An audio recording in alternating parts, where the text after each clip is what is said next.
Good evening, H-Town. This is Rashanique with WRBP, the Southern Brew on Sips and Tips, and also my brother to the left of me. Can I do R Banger part? No, I just do. This is your boy Slick 90, having a great time here in the great city of Houston. Yes. Ooh, we got a special guest. I am so excited. We do have a very special guest tonight, and his name is Mr. Frank McComb. Where is he at? Very much. Where is he at? I have no idea where he is. The special guest. I'm Frank McComb, but where the special guest? He behind my chair. Where the special We'll guest? have a good time. We're gonna have The special guest. Oh, I am a little special. I forgot. I ain't taking my pill today, so y'all better work with me. Thank you so much for joining us here on the Southern Brew.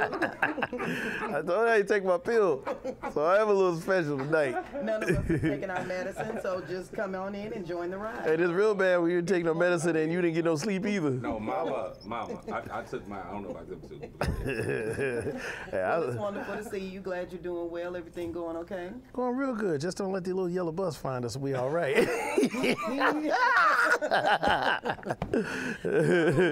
So, Mr. McComb, what else have you been working on? Well, he would have been my dad if I knew him. So no, I'm just Frank. I'm just Frank. Who that was? Okay, we got it, Frank. No, I'm just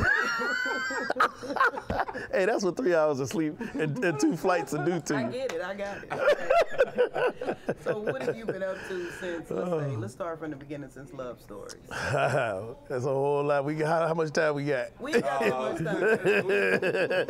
We have enough. That's one of my favorite albums. Oh, I mean, man, I love thank you. all of them. But No, that I was the appreciate first that. one I was introduced to. And Oh, thank you. I really love that. Thank you. I Yeah, appreciate it. I really appreciate it love very much. Oh, it's funny. It sat on the shelf 2 years after I recorded it. So, yeah, Columbia didn't put it out right away. They just let it sit on the shelf. But it was crazy because in '99, I'm on tour with Shaka Khan, and I'm saying to myself, why do I have this record sitting on the shelf at a major record label? There's a problem. That is a problem. Yeah, so it took for me and Branford Marcellus, who got me signed in Columbia at the time, and Shaka's sister Tammy, who was managing her at the time. It took the 3 of us to go in there and tell them, hey, put this record out. And I vowed to not be a sideman anymore, having a record like that. And I said, I'm going out with Shaka. That's cool. That's the last one. I'm not going out on the road with nobody else. I'm going out as a musician with Shaka. That's it. I'm finished. So put out Love Stories. Well, we're going to have to go before that if we really want the story. Oh, no, I know that you had, We'll have to go before 3 that. piano lessons with your aunt? And Yeah. from there, it was set in stone. Yeah, it actually started at 12. We started playing piano at 12. And after church one Sunday, she was writing a blues tune in church, which I thought was the coolest thing. And you writing a blues tune in church? Yes, talk about That's freedom. where the blues starts. You know what I'm saying?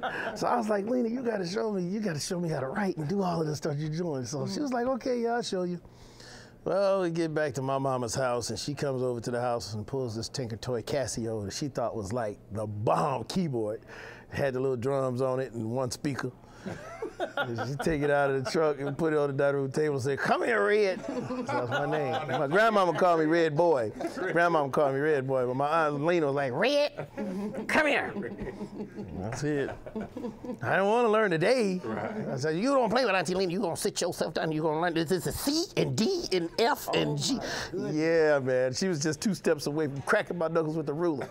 That's the best way to get it. I ain't gonna have no fingers to play. It would be like Fred Sanford by the time she finished.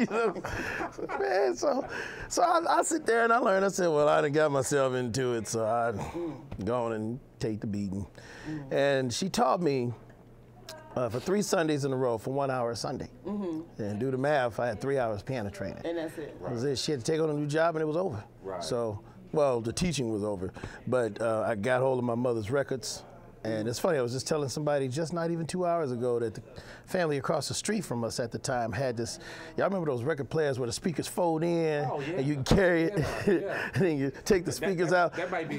She don't know nothing about that. She don't know nothing about that right there, boy. You gotta realize, we're probably true Generation X. So. Yeah, but see, I'm a 70s kid. Excuse me? You're 1970. Yeah, I was born in 70. I'm a 70s kid. It's on the cusp of it. I'm 75. 65. I'm a Yeah, so you should remember those. It was a record player. I remember the record player that was like furniture with the television. Yeah, that's the home entertainment joint. No, this one was a portable. Well, you can close the speakers up and carry it around, and that's the one I had, and I loved it. It was automatic, did everything that the other ones do. But I had this record player, and I would open my little record player up, and I would go and get my mama's records, and everything I heard here, I tried to put here. Wow. And that's what happened. You a natural. You definitely. Yeah, well, I think I'm a spirit because it came from God. It came from God. I'm not being funny, but what I know I can't get in a book. I had on-the-job training. Right. So I was 12 playing piano. Can't put an age on singing. 15 hit the club. 17 started my first trio, and by the time I was 20, I was on the road with the Rude Boys, Laverne, and OJs. Look, as a musical director. I have to. I have to confess on this here. Rude Boys, okay. When I first heard the Rude Boys, I was in college, and I went to Paul Quinn College, and everybody knows this story about me. We had this step team, all right. I'm a member of Kappa Psi, and we wanted to. No, really, we had this. We were stepping, and I would play that song written all over your face every morning, every day. The dorm was mad at me. I played it over and over because what I thought was, Why? Why they mad at you? I really You got tired of hearing it, is what it was. But I thought that soul, that style of soul was coming back, especially when I heard that they was with Gerald Levert. So I'm like, yes, it's coming back, because the sound to me it appeared like it was changing just a little bit. So I would play it every single day. So I apologize, guys. However, Frank McComb was the music director for the Rude Boys. A lot of people thought I was a member, but I wasn't a member. I'm glad you clarified that. I was just musical director. So, if you don't mind, could you just tell us a little bit about how that experience was when you was the MD for them? Yes, sir.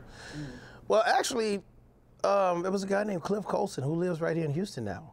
He's a bass player. He was originally from Cleveland, Ohio. And he was the original, he was supposed to be the first musical director, but he got called by the Winans to go out. So we had to replace him with a guy named Marty Sims, and then they asked me if I would do it. And this is before we got on the road. And I said, y'all think I can handle it? And they said, yeah. We wouldn't ask you if we couldn't. If we didn't, I mean, we're only talking about Eddie Levert here. Yeah, right. Only Eddie. We're only talking about Eddie. So I figured, well, I had been heading up my own trio. What's a few extra guys, So I took the gig, and I never forget how Eddie and Gerald used to talk about me so bad. Oh, they used to talk about me because I would never sing out in public. I mean, I was always playing my local gigs. Even, nights we weren't rehearsing, I was always playing a gig somewhere with my trio. But I would never sing. I'd always play. And in rehearsal, Eddie and Gerald used to tease me. And Gerald would say, "Hey, Pop." Or he would say, "Hey, Vert." And Eddie would say, "Yeah, man." And he'd say, "See that little N over there?" Point at me. But they would say this loud enough for me to hear it, right? And Eddie'd say, "Yeah, I see him over there." And Gerald would say, "He don't want to make no money." He don't want to make no money. And then Vert would say, "Yeah, because he won't open his damn mouth and sing." And they would do this right in front of me, like loud enough for me to hear it. But after that tour, I said I'll go ahead on and it's amazing that you start doing it out. That you should sing. You have a wonderful voice. Thank You're one you. of the few male artists that still talk to women like they are women. Wow, thank and you. we really appreciate that. Actually, I'm faking it good. On the shows, there's an 8-track tape player in the back behind me. An 8-track? Yeah, Wonderful. So that's why the sound be bad at half my shows. And you can't rewind this. You can't rewind this. Hey, like Tim said, and the band played on. But yeah, they used to tease me about it because I would never sing. I just didn't have the confidence to do it because being that young, people would tell me, "Man, you sound like Donnie, you sound like Stevie." And I was like, man, I was taking it as y'all trying to say I'm trying to be like them. Yeah. But I met a legend named George Benson at 17, and we're like family to this day. And he told me, man, anytime somebody tell you sound like a legend, you take it and run with it, man. What's wrong with you? What's wrong with you? You know, it took for him to get in my case. He said, man, it's not like it's something that hasn't happened to anybody else before. He had the issue with Wes Montgomery. Exactly. So a lot of people said that he resembled Wes Montgomery. He was like, cool, I take that. He called me anything but bad. You can call me country and western if you want to. Just don't call me bad. When we talk about legends, when you signed with Motown at first, how was that feeling at first? An experience. I drink to that, bottoms up. But you still thank my Motown, coffee. You still thank Motown for letting you out so you could go on and venture out. No, I thank the late Gerald Busby. Okay. That's who I thank. Forget the company. What happened was, I signed with Motown right after. Well, no, I'm gonna tell the story to lead up to it. I toured with the Rude Boys, met Jazzy Jeff. When I met Jeff, he talked me into moving to Philly. So in September of '91, I moved to Philadelphia, worked with Gamble and Huff, and I worked with Jeff and Will Smith. And it was at Philly International that I was found by a gentleman named Steve McKeever. Yeah. That's the guy that signed Jill Scott to Hidden Beach years later. Well, before I knew it, like, contract this thick is being sent back and forth, and I'm signing papers, you know, just because I'm young, you know, I didn't know no better. I'm signing a Motown. They're going to take care of me because it's a black company. The black company going to look at. Anyway, can I have some more coffee? But anyway, you know, I tell the stories now because it's hopefully it helps somebody. I don't tell it in bitterness at all. I'm done with the bitter days. But I signed to the label and I did I recorded what I thought was going to be my first record, only to not even have an A&R come down to the studio and listen to anything, no support at all, because they were going through this transition and being bought out by Polygram at the time for a lot of money. So the little guys were forgotten about. You know, it was all about Stevie, Queen Latifah, anybody else that was signed at the time, Johnny Gill, BBD. Boyz II Men, anything that Biv 10 Entertainment had over there, Michael Bivins. But the little guys, we were forgotten about. And I had spent too much time over there. I think 2 or 3 years over there, and nothing happened. You know, I got 2 songs on a Meteor Man soundtrack with Robert Townsend, and 2 songs on a Christmas compilation. And that was it. So, you know, I had a talk with Gerald Busby, and he let me go. And you know, record companies can tie you up. You know, but by the grace of God, I have been able to slip right out of them.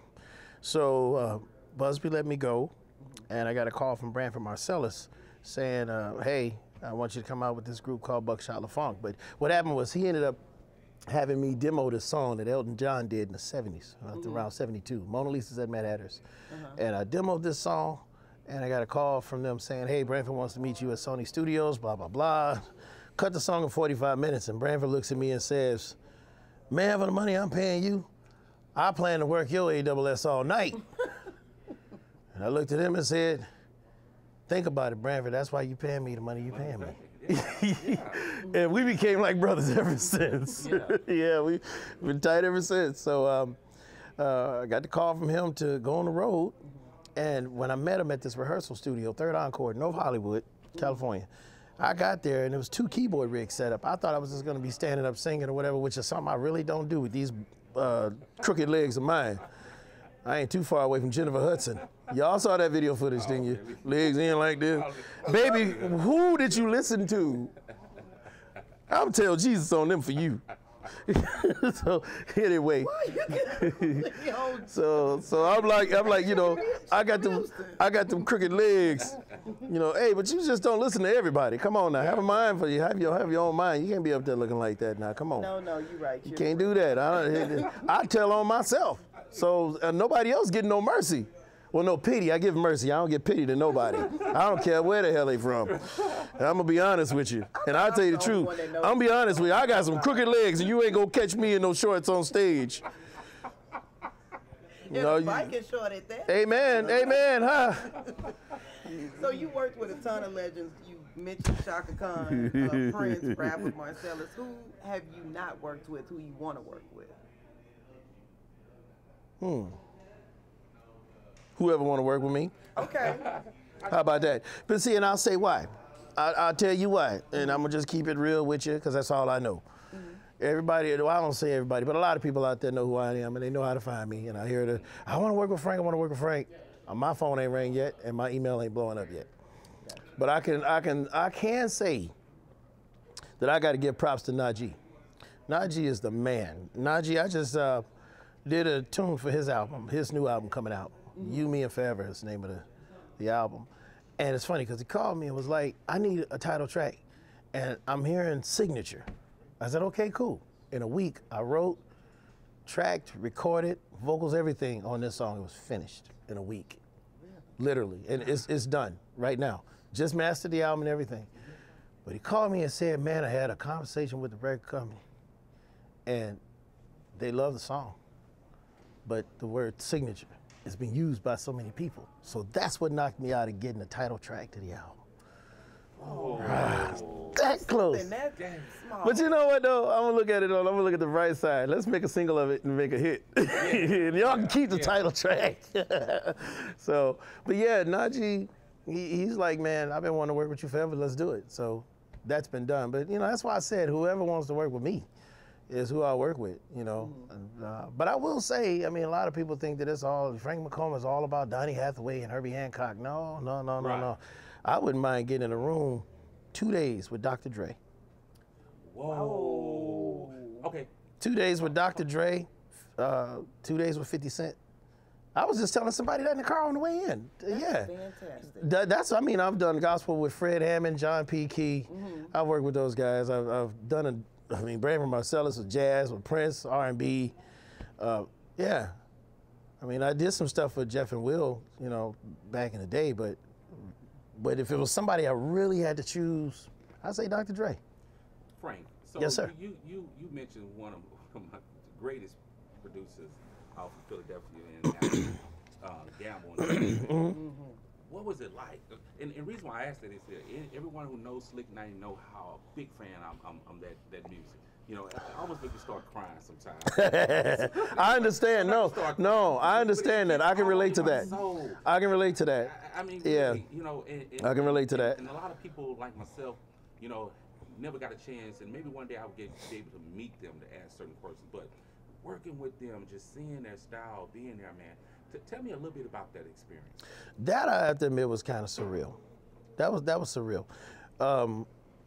To actually literally live within walking distance of Philly International, 309 South Broad Street. I lived on Spruce, and Philly International is on the corner of Broad Street and Spruce. I lived at 13th and Spruce. So you got Broad Street, Spruce, 13th. I was down by 13th and Spruce. On that corner, so I would just walk to work every day, and they had me on payroll every week. Whether I walked in the studio or not, they treated me very well. Wow. Yeah, treated me well. Yeah, to go up to that studio and see the actual board that they cut all them songs on. They had an old Trident board, and they cut all those hits, well, lots of those hits, should I say, on that board. I had the opportunity to actually play Mr. Huff's Yamaha grand piano that he cut all those tracks on. Yeah, so it was great. And then to go over to Sigma Sound, where they did stuff over at Sigma. Yeah, man, they got Spinner's albums on the walls. The Jacksons, from where they did Blues Away. And Let Me Show You the Way to Go, you know, they got all these records on the walls, and I don't know what it's looking like now. I heard they turned it into a school or something, but I don't even want to think about that because that's disappointing. But I think the ultimate with Kenny Gamble and Leon Huff, that experience, the ultimate was to go into the basement. Yeah, Mr. Gamble needed to, he was looking for something, some tapes or something in that basement. And he invited me to come down there with him, me and a couple of other younger producers that were there. And we went in the basement of that place, and when I say it was just stacks of boxes of unreleased vinyl albums. Dude, he said, take what you want. Brother, I was going up and down that street. I was going up and down the street with arms full. Frank, what you doing? Frank, what you doing? Man, I'm legally stealing. So, yeah, man, I'll tell you, dude, it was like, wow. You know how back in the day where they had, where Berry Gordy had all of the Motown acts, like the Motown Review or whatever, they touring, well, they did the same thing. And they had live albums that were unreleased with the 3 Degrees, OJs, and all these different guys that have been on tour, and they recorded all those concerts, man, unreleased, man. Yeah. Oh, that is awesome. You know, you're from Cleveland, you know, and of course, you know, hopefully our beloved Rockets can meet the Cleveland Cavaliers. Hey, go for it. Go for it. I'm in LA now, so it's cool. It was about the Lakers. I don't know what the Fakers now. I don't know who's on the team no more. I gave up, man. You know, we just lost one of our one of the baddest bass players, Lewis. Yeah, yesterday. Johnson. On my wedding anniversary. So I'm gonna remember that every year. Yeah, man, that's not cool. So, and growing up in Cleveland, which we know, you know, the state of Ohio had all that funk, Yes, indeed. you know, to come out of there, you know. We had Ohio players. We had Roger Troutman and Zap. Yep. Oh, we had some bad cats. The Daz Band, Kinsman Daz, Yes. OJ's, Frank McComb. And that's what I was going to ask, you know. I was going to ask Frank, you know. That's a bad band right there. He all right. You dabble with jazz and you got some gospel background, but with the funk and everything, how did it help shape the person who you are now? And I'm quite sure you probably had some older cousins or whatever that, you know, probably turned you on to a lot of that music, but how did it help shape where you at as a musician right now? To be honest with you, the music was only probably 30% of it. Life was the other 70. Okay. Yeah, rejection, just being told you ain't gonna make it, you know, being told that after 3 years, you ain't gonna make 3 years of marriage. We're on 21 now, as of yesterday, with 2 great young adults. I got a 17-year-old, well, I'm sorry, he'll kill me if he heard that. 18-year-old son. Yeah, you better give it to him, or he gonna give it to you. Yeah, man. And my daughter's 20. You know, they're doing great, man. Yeah, I would say music was like 30% of it. That's just the introduction, but life was, that was the rest of it. You know, having to go independent as a lifestyle, not as a genre, as most people, you know, look at it today. Right. You know, they say, well, I'm independent because I'm not with a major label. Well, I'm independent because I had no other choice but to be. You looking at my manager, you're looking at my booking agent, you're looking at my PR, you're looking at my engineer, you're looking at my musicians, you're looking at my singer, you're looking at the head of the record company. Literally everything is by these hands. I kid you not. Even down to hand packaging every single CD for 11 years. Yeah. Well, what drove me to that was, let me see, I put out Love Stories in the year 2000. Come 2003 was The Truth Volume 1. I'm over in England, Birmingham, England, promoting The Truth Volume 1. I just opened for Incognito, and I go to this room, about 150 people, and I'm signing autographs. This is a big festival, right? It's called the Birmingham Weekender. And about 20 people came up to me with a copy of a record I recorded at Motown that wasn't supposed to be released. Oh, Yeah. And it was just, it just had this, it was a white piece of paper in a standard CD case, and it said in black type, Frank McComb, the Motown Sessions. And it was 12 songs. I had only recorded 9 cuts, but I did 3 songs as demos for the producer. And I was doing that to help him secure a publishing deal. Well, those 3 songs were added to the 9, so I knew who did it. That right there. Right. Yeah. He just didn't think that, you know, I'd find out about it, because at the time, we're talking 2003, this is when the internet was just starting to really pop. Right. Exactly. So I had to catch up to what he already knew. Now I've surpassed him because I put him out of business. Anyway, what happened was I asked each person how they got it. They told me how they got it, and they paid 25 pounds. Well, back then, 25 pounds was equivalent to $50 US. Right. So they spent $50 for this music. Right. Now, everybody and their mama played on this. Billy Preston played on it, Harvey Mason, Freddie Washington, who did Forget Me Not, Patrice Rushen, bass player. Yeah. Tony Mayton from Rufus, Doc Powell, Branford Marcellus. Who else? There's a bunch of people. A lot of people played on this record. And they were all CDRs. He was hand packaging every one of them. Every one of them. And selling them. So I figured if God could, I say this all the time, I figured if God could use a donkey to talk to man, he could use a thief to talk to me. So why not steal from myself? So I went home and I took 12 songs out of what I call my vault, my recording studio. The vault. The vault.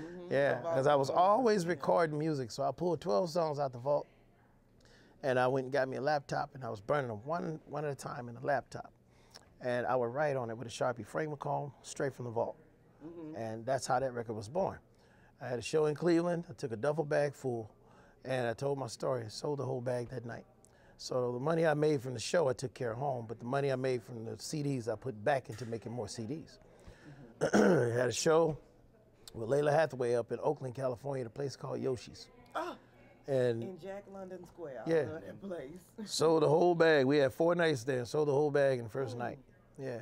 So I figured, okay, here's my hustle. Here's your hustle. There you Well, go. Let's get it. well, I went back home and I put some integrity with it, and put a cover on it, and people got mad at me when I packaged it and sold it, and it was funny because they would reach out to me and say, "Well, the back of the CD is green."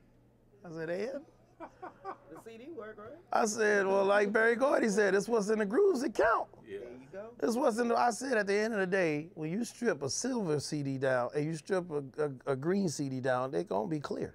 It's, you know, I said, and the first thing you're gonna do is put it in your computer so you can put it on your iPod and bump it in your car, and you're gonna use the CD itself to put your cup of coffee on. What are you complaining about? Yeah. Yeah. Once I put that out there, you know, they left me alone. And before I knew it, Jill Scott mentioned it in Oprah Winfrey's magazine as her favorite CD. It was one of 4 CDs, and they asked her, "What's in your ears?" That was the name of the little segment in the book. Right. And the first record she mentioned, I said record, didn't I? The first CD, I like records. The first record she mentioned was Right. straight from the vault, Frank McComb. And she didn't really talk about the album. She talked about my talent, which I thought was really cool. So I'm like, you know, I got the call from Oprah's people asking me, "What's the name of the company?" I told them the company. "And who's the artist?" I said, "I'm the artist, and I did everything on the record. Can I get an interview?"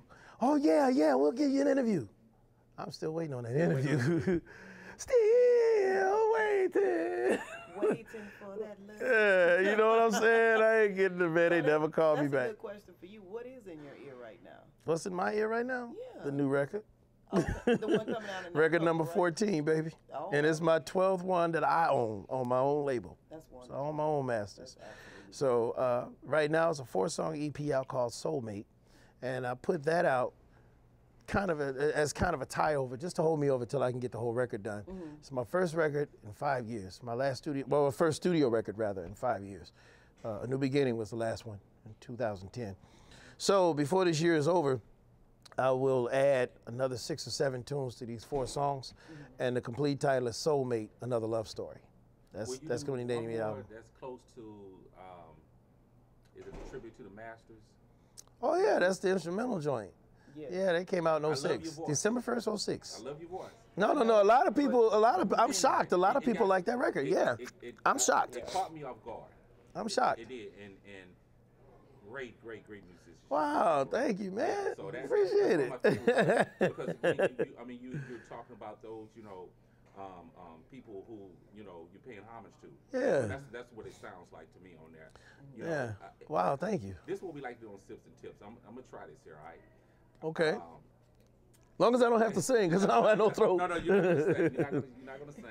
But if it was certain albums or records that you would say that you must have in your collection, we'll start with.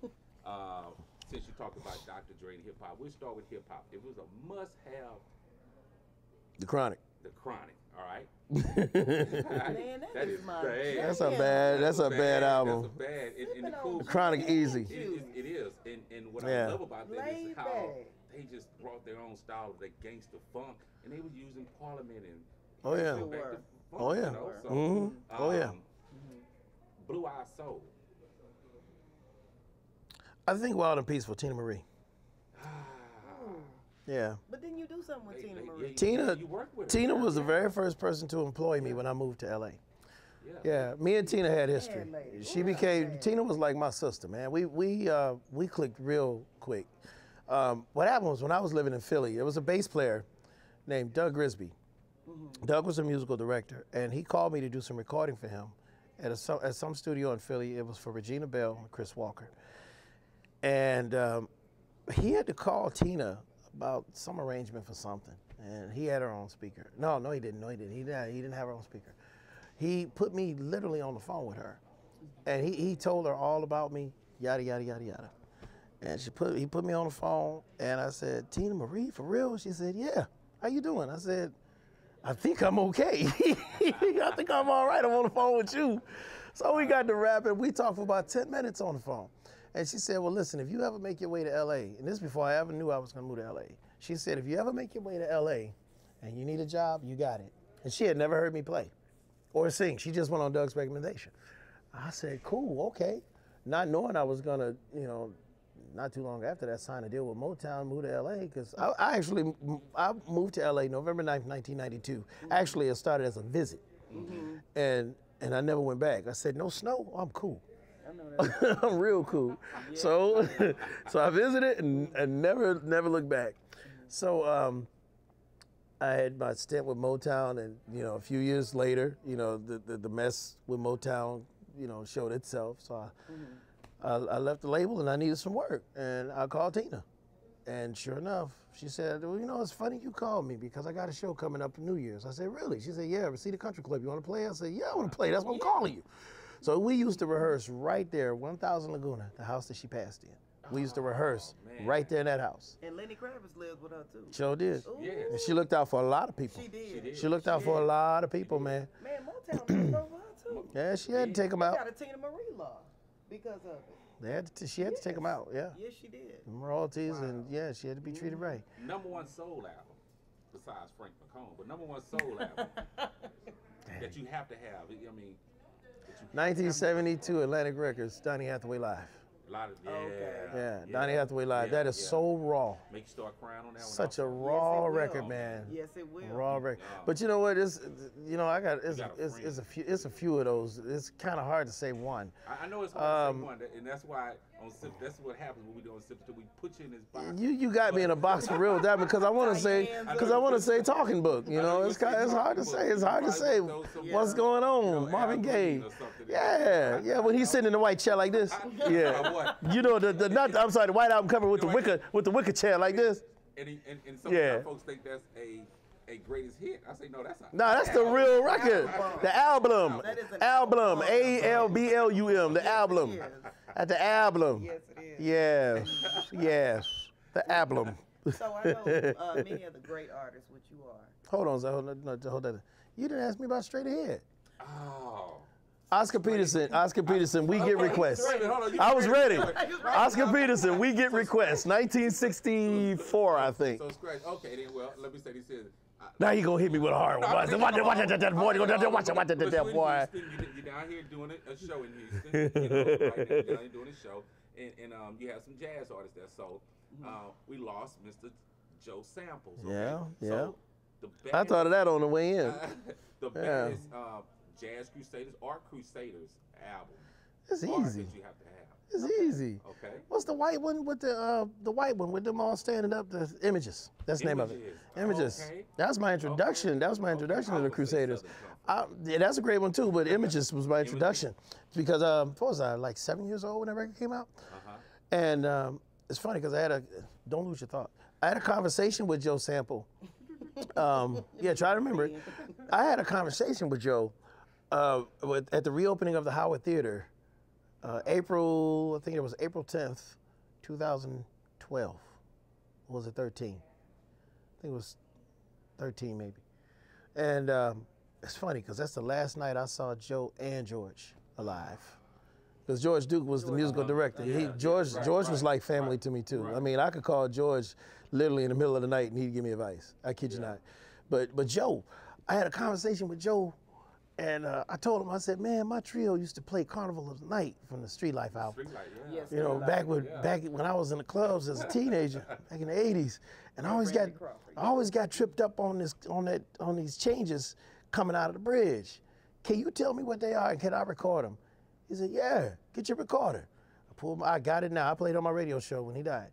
I still have Joe's voice recorded. He told me exactly what those chord changes were, and I mean he could teach, man. that brother could teach because he broke it down real easy.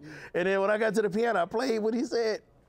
I felt like I was on the record myself. Yeah, but Joe, yeah, man, Joe Sample was he was a cool, but he didn't take no crap. That's what I loved about him. No. He took no crap, none. Good people. Good people. He didn't take none. Okay, yeah. so I'm gonna give you. I don't know. So yeah, like I was saying, bro. No. Just the boys. No, I can't do that to you. I can't do that to you. I could. I told you if I don't pick on you, I don't like you. Well, thank you. I appreciate that. Okay, so we're gonna start wrapping it up. We know you exhausted. It's all good. I'm just gonna get another cup of coffee. No, Can y'all give me some more coffee? We're gonna give you some coffee in the bag for you. Get some of that coffee. So ultimate band for you. My Ultimate coffee band. Like empty. who That would ain't do cool. vocals? Who be on bass, guitar, Yeah. keyboard? Yeah. Like if you could, living or dead. Living or dead? Yes. I don't know. I won't say. Oh, that's cool. Living or dead is cool. Cause I mean, if it's Your question. if it's Nick. Well, that's Thank your you. question. if it's her Kirsten, and this is her fantasy thing, or It is my fantasy. I love it. then I can pull them out of this. I heard Bugs Bunny say anything could happen in a cartoon. So hey, you know what I'm talking about. I'm a big cartoon lover, man. I love When I need to get away from the monotony and the craziness in this business and this world, I go straight to Tom and Jerry and Bugs Bunny. Thank you. Well, I need it. I gotta get away. I'm going back to the 40s, man. I gotta go back to the 40s. I get away from all the mess because there's so much on my head all the time. I need something that's just really unrealistic. Really Yeah, man. Yeah. Get in coffee. I understand. So Well, ultimate band for you. For me, am I playing in a band too? You in the Of band. course you're in the band. Well, you the musical You the director. MD. Okay, if I'm the MD. You the MD. Okay, well we got Herbie Hancock on Fender Rhodes clavinet and Simps, Okay. but he's got to share some of that with Patrice Rushen. So she's great with strings and arrangements and things. People don't know that. Oh yeah, people slept, man. bad. Patrice, That reminds me Patrice, of yeah, one of my Patrice. favorite But you songs. know what? Patrice played piano before she ever opened her mouth. A lot of people don't know that. Yeah. Back in '72, she put out a record called Prelusion for the Fantasy label, Prestige. And '72 was, what was it, '74? No, '72. It was Prelusion.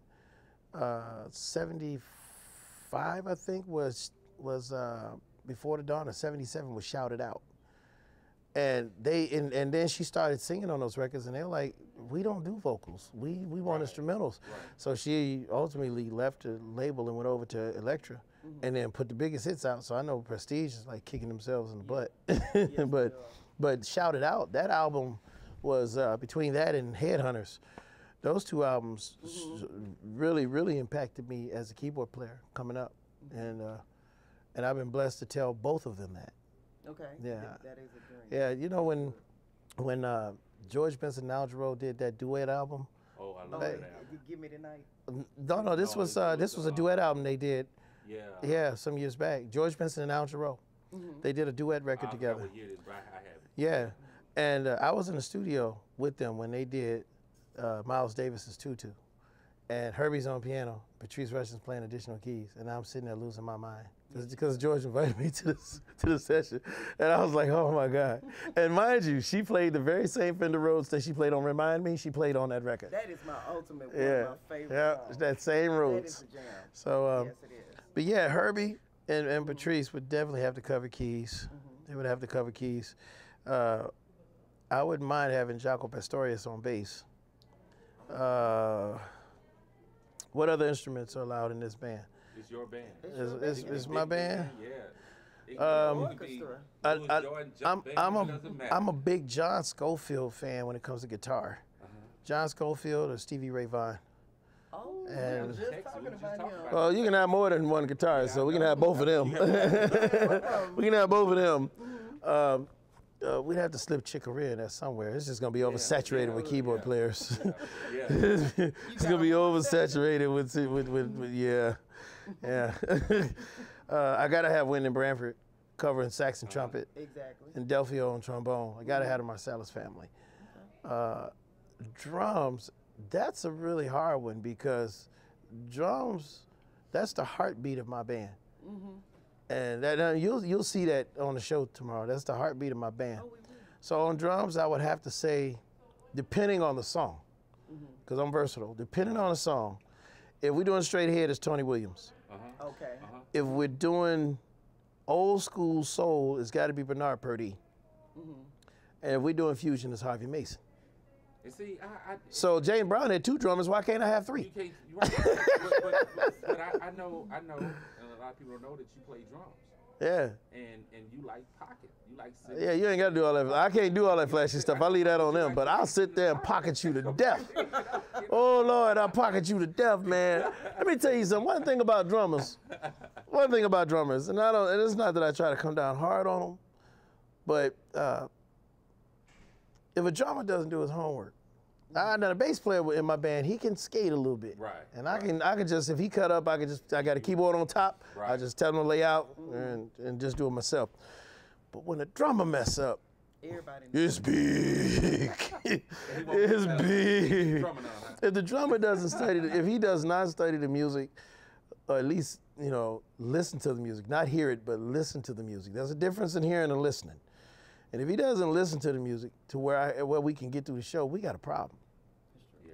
Because my music is not that I'm all that, but when Branford Marcellus tell you that your stuff is kind of detailed and intricate, and then you got Russell Ferrante doing a fundraiser with me, we're talking about the guy from Yellow Jackets, doing a fundraiser with me, he's charting out the stuff, that says something. So it's not that I'm tooting my own horn and being funny, but they have to listen. If these guys are saying that we have to do the homework on this, then it must be something decent. Right. And not too many guys nowadays are playing this style of music, so they struggle with it. Yeah. I'm not trying to knock nobody else or bring down nobody else, but smooth jazz, it's like the same couple chord changes over and over, and you got to tag you out. Yeah. But it's not, when you got arranged music, it's different, and drummers, I won't say all drummers, because there's some cold drummers out there to play with me, like my guy in Amsterdam who's on my record now, Joran Vroom. Y-O-R-A-N. Be sure you go back and check this video. Check this video for this spelling. Y-O-R-A-N, first name. Last name is V-R-O-O-M. And you go on YouTube and look his name up with mine, and you're going to find some stuff that's going to blow your mind. This kid is so cold-blooded, so humble, and he's every bit of 23. Wow. Yeah, and he's so humble, so humble. And I get a lot of drummers that listen, they don't listen to the music. They'll put it in their cars. And they'll ride around, on the way to rehearsal, And they'll ride in the car and listen to it and be jamming to it, but not really shedding with it, Really And no, they hear it, they don't listen. That's the problem. They don't listen. And then when it's time to play the rehearsal, you could tell they heard it and didn't listen. And then they say I'm the bad guy when I point it out.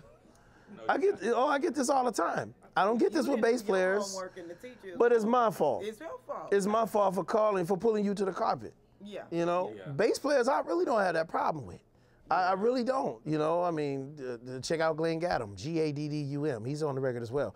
But you guys have some cold musicians here that do the homework. Oh, yeah. Barry Jackson, that brother does his homework. He comes prepared. Nick McNack comes prepared. John Fontenot, drummer, comes prepared. Yeah. But then you have, Fun though. but then, I tease him all the time. No, but you know what? I tease John too. I like John's last name. I tease him all the time. I say he has the last name of a politician. The man you want to know, John Fontenot.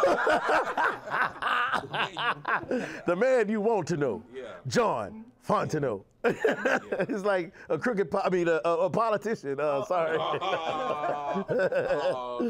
Yeah, man. I talk about the 3 P's. What's the 3 P's? Preachers, politicians, and pimps. Hey, man. They almost sound like they got the same language sometimes. That's why I'm glad to call myself an indie artist. Ain't got P nowhere around there. Okay, wrapping up your band, who's your vocalist? Me. Only me. Only me. Yeah. I don't need nobody else. Just me. Absolutely nobody else. Me. Oh, but if I was doing a duet now, then it's just naturally I'm gonna call Stevie in. Yeah. This footage of me and Stevie on my website, as a matter of fact, in Indonesia. And Billy Preston. Yeah, and me and George. And George. Yeah. Yeah. I would pull him in too. I'd drag him in. Who else would I call it? Oh, I would have a choir by the time I'm finished. Peebo Bryson would have to be in there. Wonderful. Felipe Wynn, I would get the shovel and pull. I would just get the shovel and pull him out of the ground. Yeah, yeah, for real. You know it. I would get a shovel and I would dig Felipe Wynn up out the ground. Yeah, definitely Felipe Wynn. Females. Kim Burrell for a fact. Okay. Kim Burrell.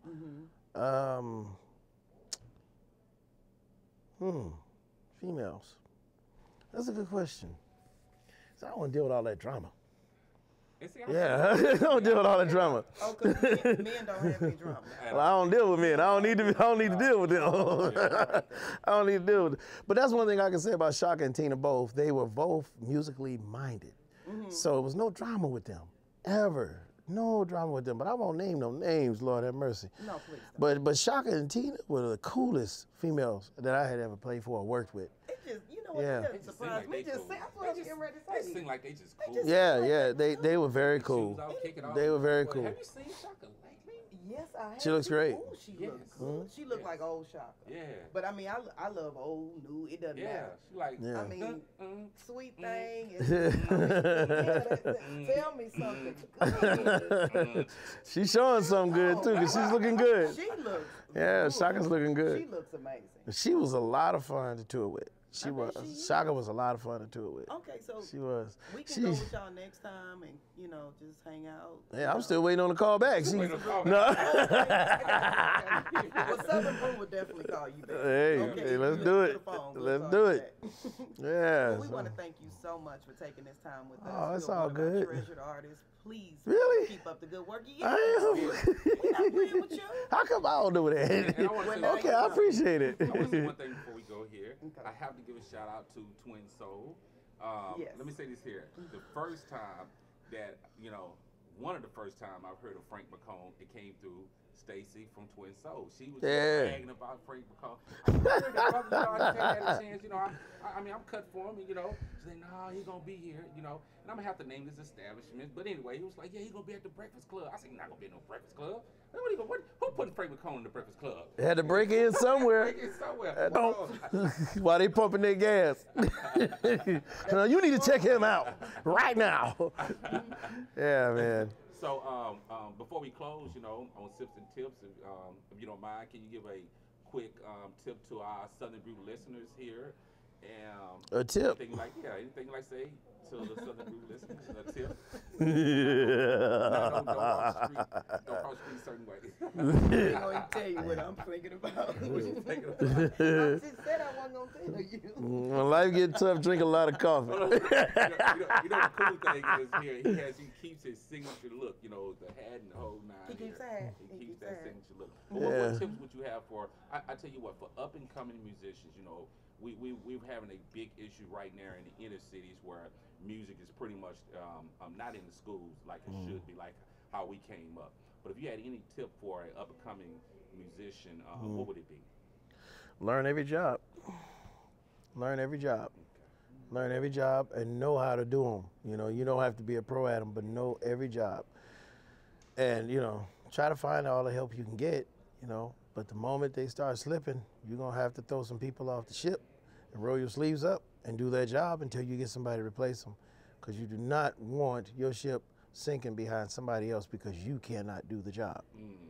So learn how to count your own money, know how to get your own money, you know. And the more jobs you do yourself, the less money you got to split with everybody else. So, you know, but if you are not good in those jobs, don't be in denial. Get some help. You know, get some help and be willing to pay them right. You know, don't use people. You know, pay them right, treat them right, and you do right by people, then God will do right by you. Just you heard it right here, Mr. Frank McComb, Sips and Tips here on Southern Brew, WRBP, home of the best music. I'm Slick 90. I got Miss Rashanique. Also, too, baby, you missed it, baby. You missed it. You missed it. This is ADHD. Again, WRBP, Southern Brew, Rashanique, Slick 90, and of course our special guest, Frank McComb. Thank you again, Mr. McComb. I'm sorry, Frank. She remembered I that. got it. Oh, it's all See good. you later.